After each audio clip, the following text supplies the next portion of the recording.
आपके सामने राजस्थान जीके में बिजोलिया किसान आंदोलन टॉपिक प्रस्तुत है।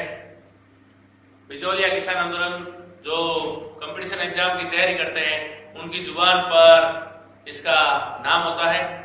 अर्थात कह सकते हैं कंपटीशन एग्जाम में अगर राजस्थान जीके है तो इस माना जाता है इस बिजोलिया किसान आंदोलन से जरूर प्रश्न आता है। उसी दृष्टि से हम आगे बढ़ेंगे। बिजोलिया किसान आंदोलन के किसानों ने बहुत संघर्ष किया और वो अपने इस बलिदान के लिए, संघर्ष के लिए, त्याग के लिए अमर हो गए। ये ऐसा आंदोलन था जो राजस्थान से प्रारंभ हुआ और पूरे भारत में फैल गया था। अहिंसक आंदोलन था और बहुत ही संगठित था। अनेक इस आंदोलन की पृष्ठभूमि में अनेक नेता भी अस्तित्व में आए और वे भी, उन्होंने भी प्रसिद्धि पाई। आइए हम चलते हैं इस किसान आंदोलन की पृष्ठभूमि में। राणा सांगा, मेवाड़ के महाराणा राणा सांगा सबको जानकारी है। तो इनकी सेवा में अशोक परमार जगनेर से आया था। जगनेर भरतपुर में है। परीक्षा में इस प्रकार का भी प्रश्न आ सकता है। अशोक परमार राणा सांगा की सेवा में आ गया। राणा सांगा का एक युद्ध बहुत ही प्रसिद्ध है। बाबर से युद्ध हुआ था 1527 खानवा युद्ध। उस खानवा युद्ध में अशोक परमार ने बहुत वीरता दिखाई। युद्ध के बाद में राणा सांगा ने अशोक परमार की वीरता से प्रसन्न होकर अशोक परमार को ऊपरमाल की जागीर प्रदान की। अर्थात ऊपरमाल की जागीर के संस्थापक, बिजोलिया के संस्थापक अशोक परमार। तो इस दृष्टि से हमें याद करना है कि इस ठिकाने के, इस जागीर के संस्थापक अशोक परमार। 248 वर्ग की भी जागीर थी। कुल 83 गांव थे। इन 83 गांवों में बिजोलिया बहुत ही महत्वपूर्ण था क्योंकि इस ऊपरमाल जागीर का बिजोलिया मुख्यालय था, सदर मुकाम था। बिजोलिया का प्राचीन नाम विजयावली। इस ऊपरमाल जागीर का जो ठिकानेदार होता था वो ठिकानेदार मेवाड़ के महाराणा के दरबार में बहुत महत्वपूर्ण स्थान धारण करता था।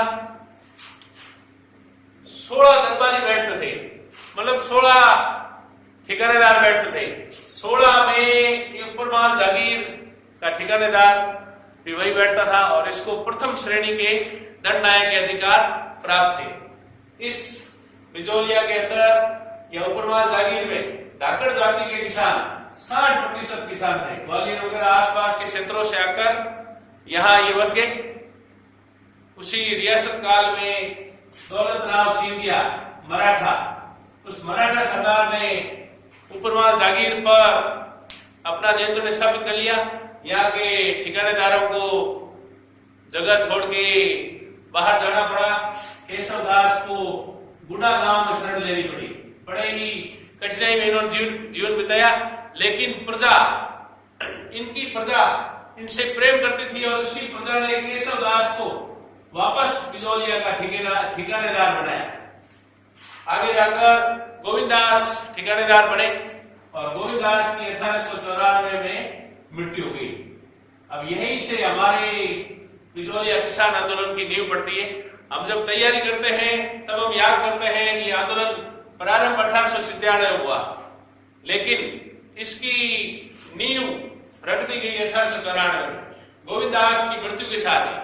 गोविंदास के पुत्र का नाम कृष्ण सिंह या कहीं कहीं जगह किशन सिंह मिलता है। किशन सिंह 1894 में अपने पिता की मृत्यु के बाद ठिकानेदार बने। ठिकानेदार बनने के बाद में इन्होंने 1/2 लगान लागू कर दिया। अर्थात पूरी फसल का आधी फसल लगान के रूप में ली जाती और इस लगान के साथ साथ 84 प्रकार की लाभ अन्य छोटे मोटे कर भी उसने लगा दिए। अब हम इस बिजोलिया किसान आंदोलन को 3 भागों में बांट कर पढ़ेंगे। अध्ययन की दृष्टि से सहयोगी रहेगा हमारे लिए। पढ़ते हैं। प्रश्न आता है, नॉर्मल से प्रश्न आता है, बिजोलिया आंदोलन, किसान आंदोलन कितने वर्ष तक चला? ये आंदोलन 44 वर्ष चला। प्रारंभ हुआ 1897 और यह आंदोलन समाप्त हुआ 1941। इस आंदोलन को अध्ययन की दृष्टि से 3 भागों में बांटा गया। प्रथम चरण, द्वितीय चरण, तृतीय चरण। प्रथम चरण 1897 से 1916 ईस्वी, नेतृत्व साधु सीताराम दास, इनको हम बिजौली आंदोलन का जनक कहते हैं। द्वितीय चरण 1916 से 1923 ईस्वी, इसमें नेतृत्व मिला इस आंदोलन को विजय सिंह प्रतीक। और तृतीय चरण 1927 से 1941, इसमें नेतृत्व मिला माणिक्यलाल वर्मा। आइए तो हम बढ़ते हैं प्रथम चरण 1897 से 1916 ईस्वी की ओर। प्रथम चरण 1897 से 1916 तक चला।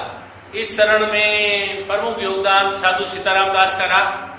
साधु सीताराम दास को इस बिजौली आंदोलन का जनक कहा जाता है। 1894 में, अर्थात इस आंदोलन के शुरू होने से पूर्व, बिजौलिया ठिकानेदार गोविंददास की मृत्यु हो गई। उनका पुत्र किशन सिंह ठिकानेदार बना। किशन सिंह के ठिकानेदार बनते ही इस आंदोलन की नींव पड़ गई। अर्थात किशन सिंह ने अत्याचारी शासक था। किशन सिंह ने लगान को 50% कर दिया और 70 लाख बाग थी, लाख बाग को बढ़ाकर 84 लाख बाग कर दिया। लाख बाग का अर्थ होता है एक प्रकार के कर थे जो लगान के अतिरिक्त दिए जाते थे। लगान 50% देने के बाद में किसानों को 84 प्रकार की लाख बाग भी देनी पड़ती थी। जैसे चूड़ा लाल, ठकरानी नया चूड़ा पहनती तो उसका टैक्स कर किसानों पर लगाया जाता था और किसानों को उसका कर देना पड़ता था। खिचड़ी लाख, सेना किसी गांव के बाहर आकर रुक जाए तो सेना का पूरा खर्चा उस गांव को उठाना पड़ता था। इस प्रकार 84 प्रकार के कर थे। हम सोच सकते हैं किसानों की क्या हालत रही होगी। किसान किशन सिंह के अत्याचारों से त्रस्त हो गए। 1895 में उन्होंने विरोध का थोड़ा प्रयास किया लेकिन सफल नहीं हो पाए। विरोध का उन्होंने एक व्यवस्थित प्रयास 1897 में किया। इसीलिए इस आंदोलन की शुरुआत 1897 से मानी जाती है। गीतारीपुरा गांव में एक किसान गंगाराम धाकड़ की मृत्यु हो गई थी। उसके मृत्यु भोज में सारे गांव के ऊपरमाल के सारे गांव के किसान इकट्ठे हुए। पंचायत बैठी और उन पंचों ने 2 दूत महाराणा फतेह सिंह के पास भेजे किशन सिंह के अत्याचारों से अवगत करवाने के लिए। तो वे दूत उस पंचायत ने तय किए थे, नानजी पटेल और ठाकरी पटेल। नानजी बारिशाल गांव के थे और ठाकरी पटेल गोपाल निवास गांव के। गोपाल निवास ये दोनों पंचायत के आदेश से उदयपुर पहुंचे। उदयपुर जाकर ये महाराणा के दरबार में, महाराणा के सामने अपनी दास्तान, इन किसानों की दास्तान रखने के लिए जा रहे थे, लेकिन इनको दरबार में प्रवेश नहीं मिला। 6 महीने तक ये उदयपुर में भटकते रहे और आखिर इन्होंने उस दरबार में अर्जी दे दी। महाराणा से व्यक्ति सब मिलना नहीं हुआ। अर्जी वहां जमा करवाई और वापस लौट आई। महाराणा ने उस अर्जी पर कार्रवाई की और महाराणा ने एक कमेटी बनाई, हामिद हुसैन कमेटी। इस किसान आंदोलन में पहला जांच आयोग या पहली जांच कमेटी अगर हमें याद करनी है तो वो है हामिद हुसैन कमेटी। हामिद हुसैन कमेटी ने इस किसानों के अत्याचार की जांच की और किसानों की मांगों को सही पाया और अपनी रिपोर्ट महाराणा को सौंपी। लेकिन महाराणा ने उस रिपोर्ट पर किसी प्रकार की कार्रवाई नहीं की। किशन सिंह ठिकानेदार के हौसले इस बात से बुलंद हो गए और किशन सिंह ठिकानेदार ने नानजी और ठाकरी को अपनी हवेली पर बुलाया। दोनों वहां पहुंचे। दोनों को काले घोड़े और काले कपड़े दिए गए, अर्थात उनको ऊपर माल से निर्वासित कर दिया गया, देश निकाला दे दिया गया। कुछ किताबों में लिखा हुआ आता है नानजी ठाकरी पटेल को देश निकाला महाराणा फतेह सिंह ने दिया। वास्तव में नानजी ठाकरी पटेल को देश निकाला बिजौलिया ठिकानेदार किशन सिंह ने दिया। आगे बढ़ते, ऐसे किसानों का पहला प्रयास असफल हुआ। ये पहला प्रयास था 1897 किसान आंदोलन प्रारंभ हो गया था, लेकिन ये प्रयास किसानों का असफल सिद्ध हुआ। 1903 में, सन 1903 में किशन सिंह ने एक कर लगाया, चौरी कर। कुछ विद्वान मानते हैं कि ये नया कर था, लेकिन साधु सीताराम दास कहते हैं कि ये कर पहले 5 रुपए था, किशन सिंह ने बढ़ाकर 13 रुपए कर दिया।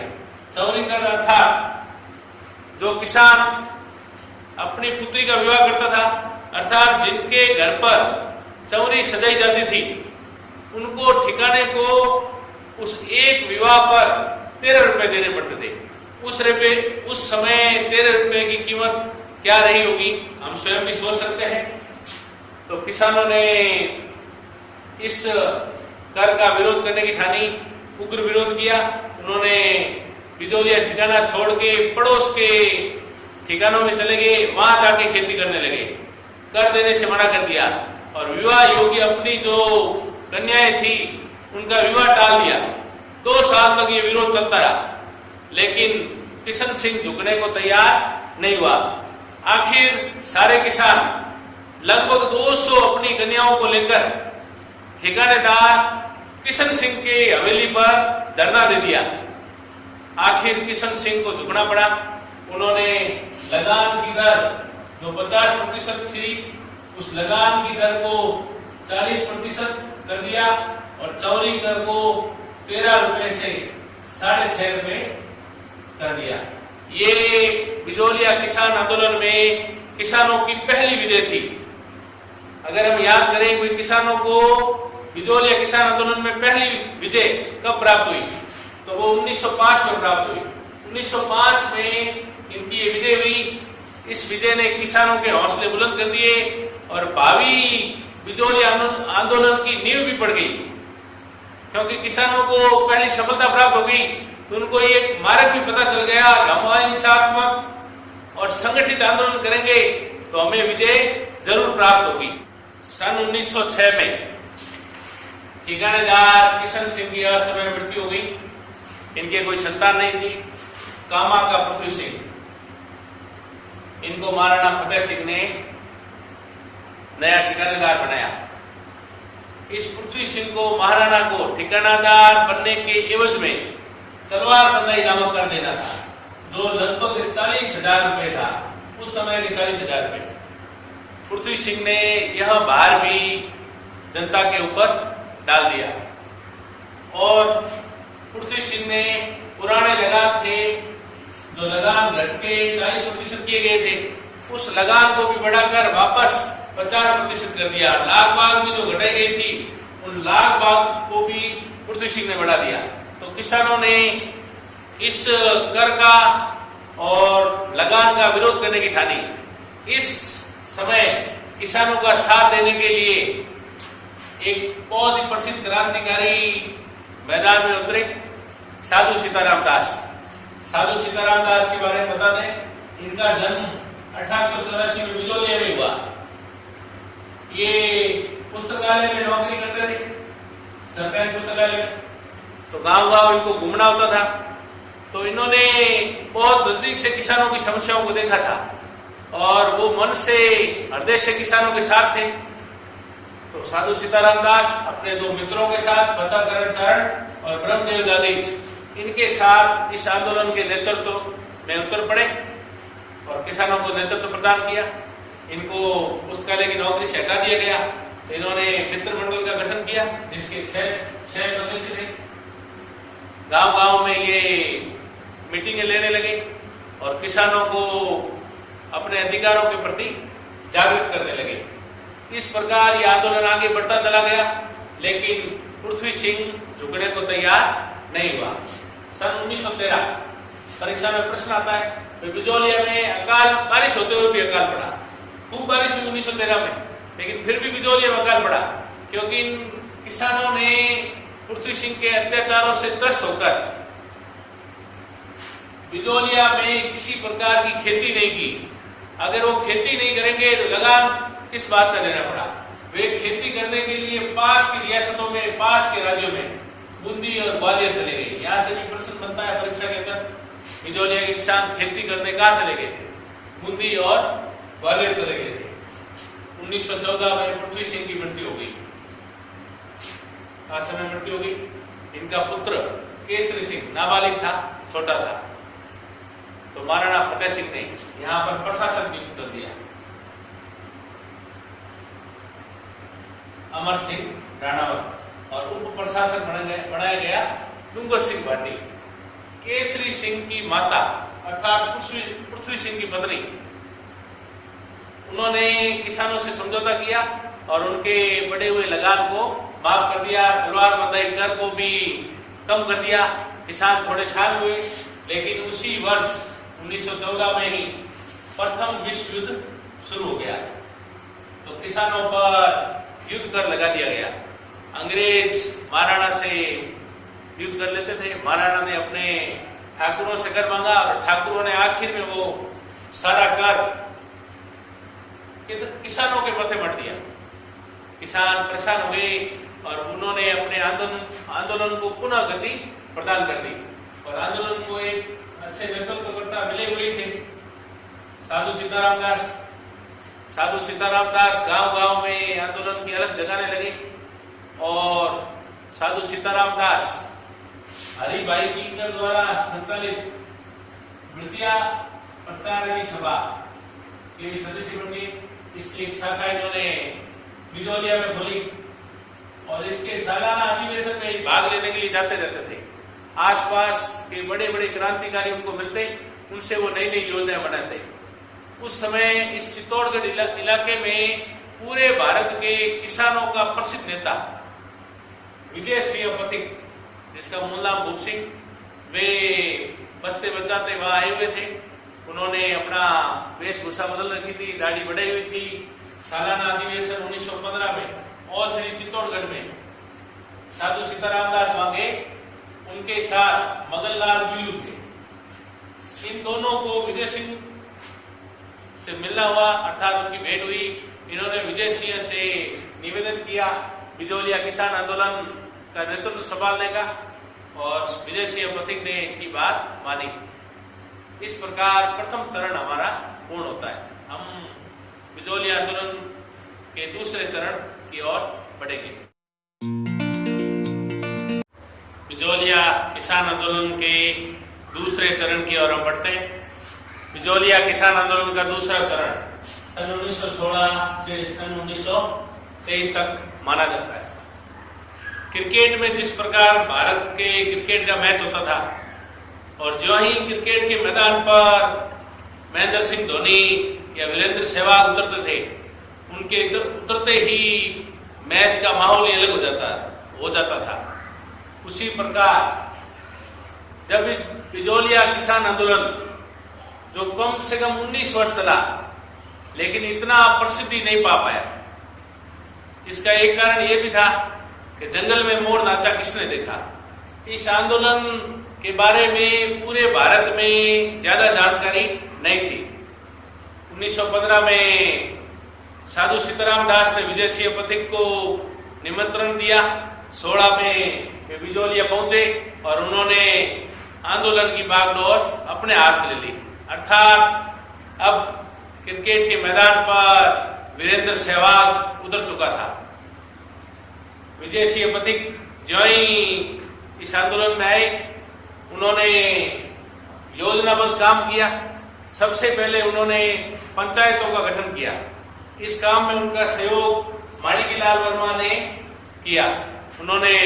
माणिकलाल वर्मा ने ठिकाने की नौकरी छोड़ दी और पूर्ण रूप से किसानों के प्रति समर्पित हो गए। इस काम में साधु सीताराम दास ने भी विजय सिंह पथिक का योगदान दिया।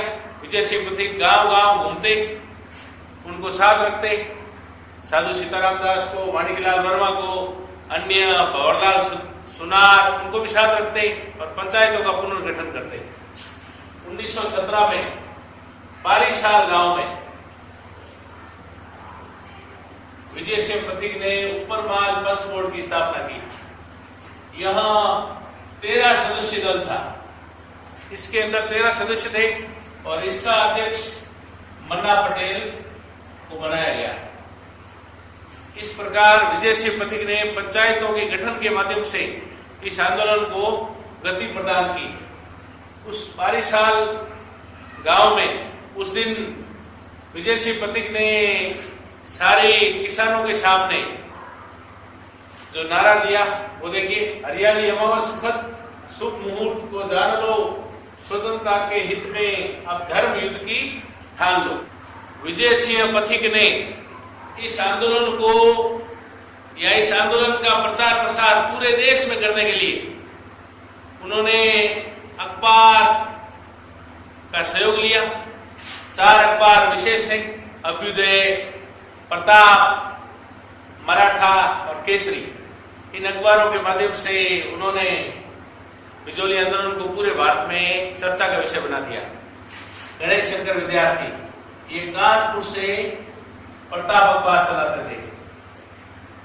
विजय सिंह पथिक बिजोलिया के किसानों को लेकर गणेश शंकर विद्यार्थी के पास पहुंचे और किसानों की ओर से गणेश शंकर विद्यार्थी के हाथ में राखी बांध दी, अर्थात गणेश शंकर विद्यार्थी को भाई बना दिया और ये सब बहनें हो गई।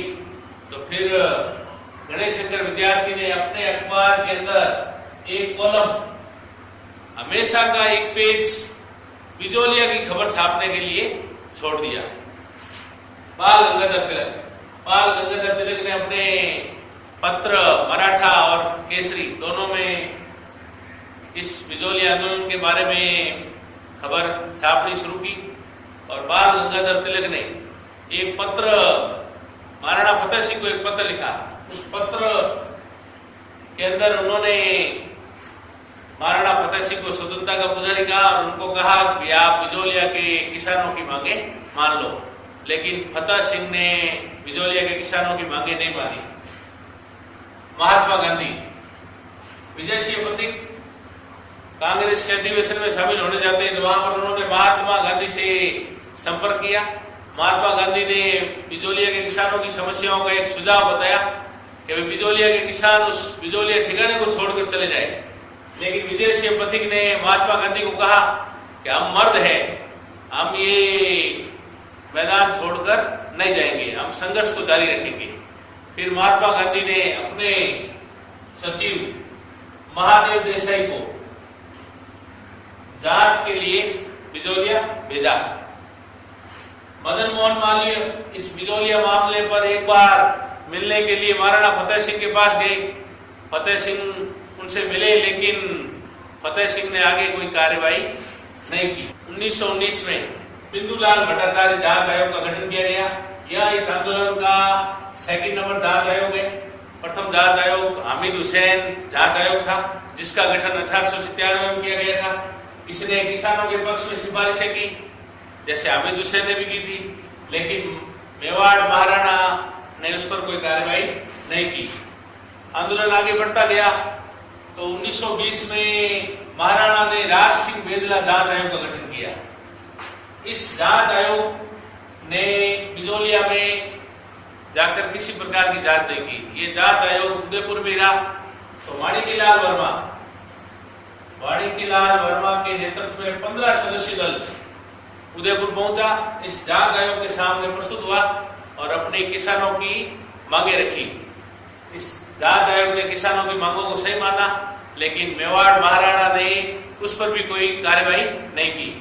आप देख सकते हैं मेवाड़ महाराणा किसी प्रकार की कोई कार्रवाई नहीं करते थे। जांच आयोग भी किसानों के पक्ष में फैसले देते और भी समझाने के लिए भारतीय स्तर के बड़े बड़े नेताओं ने उनसे बातचीत की, लेकिन मेवाड़ महाराणा के कान पर जूं भी नहीं रहेगी। तो मेवाड़ महाराणा की उस समय की स्थिति, महाराणा फतेह सिंह की उस व्यवहार पर भंवरलाल सुनार, प्रज्ञा चक्षु भंवरलाल सुनार, ये पंक्तियां एकदम सटीक बैठती है।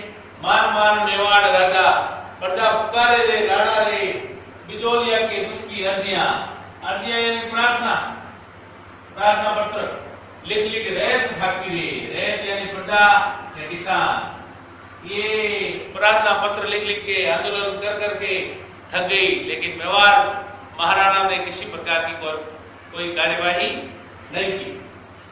1921 में ये जो बिजोलिया में किसानों का आंदोलन फैला हुआ था, ये आसपास की जागीरों में फैलने लगा। बेगू, मांडलगढ़ आदि राजस्थान के एजीजी हॉलैंड और मेवाड़ रेजिडेंट विल्किंस ने किसानों से समझौता किया और किसानों की 35 लागतें माफ कर दी और लगान को कम कर दिया। इस प्रकार ये बिजौलिया किसान आंदोलन का दूसरा चरण 1922 में इस समझौते के साथ समाप्त होता है। 1923 में बेगू चित्तौड़गढ़ में है, वहां पर आंदोलन में विजय सिंह पथिक पहुंचे थे। उस आंदोलन में विजय सिंह पथिक को गिरफ्तार कर लिया गया। कुछ और बिंदु लिखे हुए उस पर भी हम चर्चा करेंगे। उमाजी का खेड़ा, जब विजय सिंह पथिक इस आंदोलन को बहुत गति प्रदान कर दी और इस आंदोलन को बहुत तेज गति से चलाने लगे, तो ठिकानेदार और फतेह सिंह ने उनकी गिरफ्तारी के वारंट जारी कर दिए। तो विजय सिंह पथिक भूमिगत हो गए और एक स्थान पर चले गए, उमाजी का खेड़ा। उमाजी का खेड़ा से उन्होंने अपना आंदोलन चलाया। ऊपरमाल पंच बोर्ड का उन्होंने एक पत्र भी प्रकाशित किया। वो पत्र है ऊपरमाल का दंगा, ये इनका पत्र है। रूस की क्रांति जब 1917 में हुई, तब इस क्रांति की सफलता को विजय सिंह पथिक ने किसानों की सफलता बताया और पूरे बिजौलिया के अंदर इस क्रांति का प्रचार प्रसार किया और इस क्रांति की विजय से बिजौलिया किसानों में भी प्रेरणा की उत्पत्ति हुई।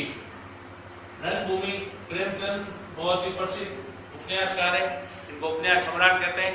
इनका बहुत ही प्रसिद्ध उपन्यास रणभूमि, ये उपन्यास बिजौलिया की पृष्ठभूमि पर ही लिखा हुआ है। ये बिजौलिया के किसान जब विरोध के लिए खेती बंद कर देते थे, तो वे अपनी बिजौलिया ठिकाने को छोड़कर पास के ठिकानों में चले जाते थे। मांडलगढ़, ग्वालियर के सिंगरौली ठिकाने, वहां जाकर ये खेती करते थे। बिजौलिया किसान आंदोलन का तीसरा और अंतिम चरण 1927 से 1941 ईस्वी तक चला। इस आंदोलन के सरप्रमुख नेता माणिकलाल वर्मा रहे।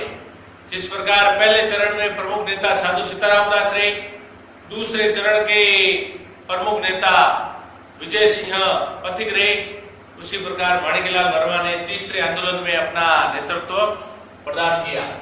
1922 हम दूसरे चरण में पढ़ चुके हैं। 1922 में राजस्थान के एजीजी हॉलैंड का किसानों से समझौता हुआ था और किसानों के 35 लाख बाग कम कर दी गई थी, लगान कम कर दिया गया था और बेगार प्रथा को समाप्त कर दिया गया था।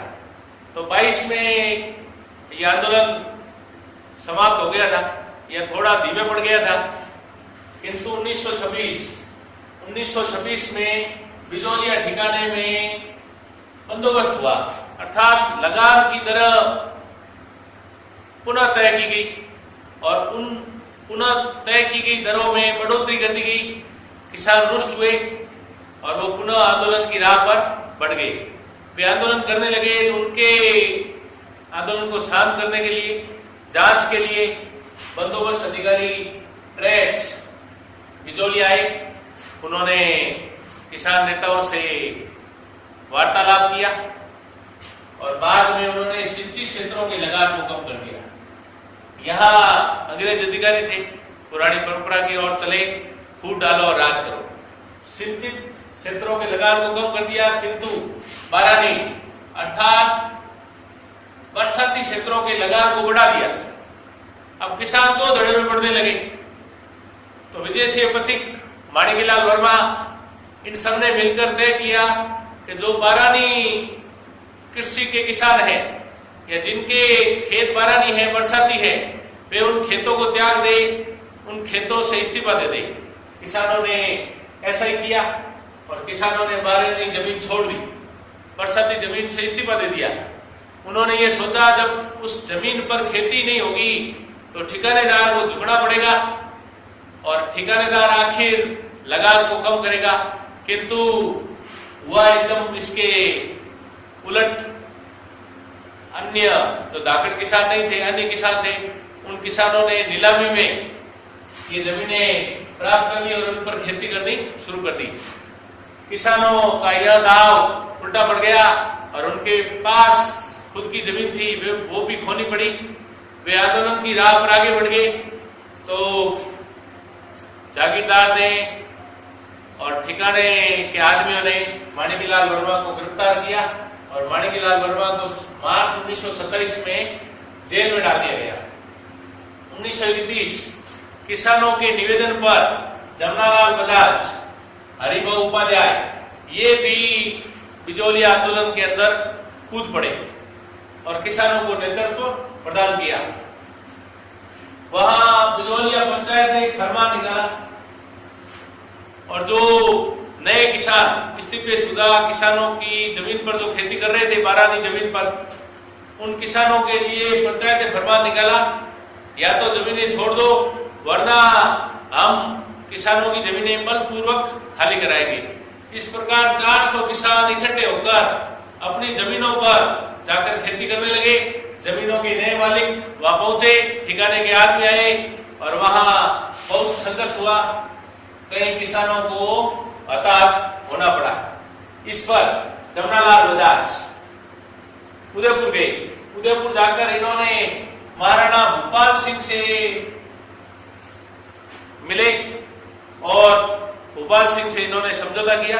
भूपाल सिंह ने बजाज की मांगों को माना और लगान की दर को कम किया, किंतु वास्तव में ये समझौता व्यवहार में लागू नहीं हुआ था। आंदोलन फिर अब बढ़ गया, आंदोलन में गति आने लगी। आंदोलन को शांत करने के लिए ठिकानेदार ने वर्मा जी को फिर से जेल भेज दिया गया। 1933 में पूरे भारत में ही कैदियों को छोड़ा जा रहा था, तो माणिकलाल वर्मा को भी जेल से छोड़ा गया, लेकिन इन्हें बिजोलिया से निर्वासित अर्थात इनको बिजोलिया से देश निकाला दे दिया गया। पूर्व में भी हमने पढ़ा बिजोलिया से तो किसानों नानजी और ठाकरी पटेल को भी देश निकाला दिया गया था। 1938 बिजोलिया पंचायत ने ठिकानेदार को और महाराणा को लिख कर दिया, अगर हमारी जब्त शुदा जमीनें वापस लौटाई जाती है तो हम किसी भी प्रकार का आंदोलन नहीं करेंगे, हम हमारे आंदोलन को शांत कर देंगे। इस प्रकार इनकी बात जब ठिकानेदार तक महाराणा तक पहुंची तो महाराणा ने भी सकारात्मक संकेत दिए। 1941 में मेवाड़ के प्रधानमंत्री टी राघवाचारी ने बिजोलिया आंदोलन को शांत करने के लिए अपने राजस्व मंत्री मोहन सिंह मोहता को बिजोलिया भेजा। मोहन सिंह मोहता बिजोलिया गए और माणिकलाल वर्मा और अन्य नेताओं से समझौता किया। किसानों की जमीनें लौटा दी गई, उनका लगान कम कर दिया गया।